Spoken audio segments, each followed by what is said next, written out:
అమ్మా నాన్న అనాథల పుణ్యక్షేత్రం.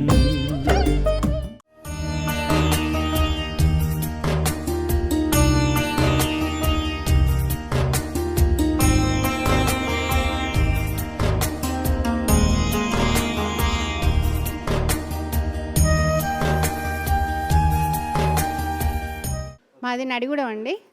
మేము భక్తి ఛానల్లో మీ యాడ్ చూసాము, మాకు మంచిగా అనిపించింది. మా పాప బర్త్డే ఉంది ఫిబ్రవరి 14. అందుకోసం మా వంతు సాయం చేయడానికి వచ్చాము. మా తరపున ఇంకా వేరే వాళ్ళని కూడా పంపుతామండి.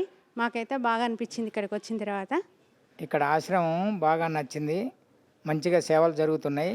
మనం ఇచ్చిన ప్రతి రూపాయి కూడా వాళ్ళకి చెందుతుంది, ఉపయోగపడుతుంది అని నమ్ముతున్నాను.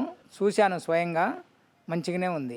ఇది రెండోసారి మళ్ళీ రావాలనిపిస్తుంది మాకు. ఇంకా జనాన్ని కూడా పంపించాలని మాకు ఉంది. అమ్మా నాన్న అనాథల పుణ్యక్షేత్రం.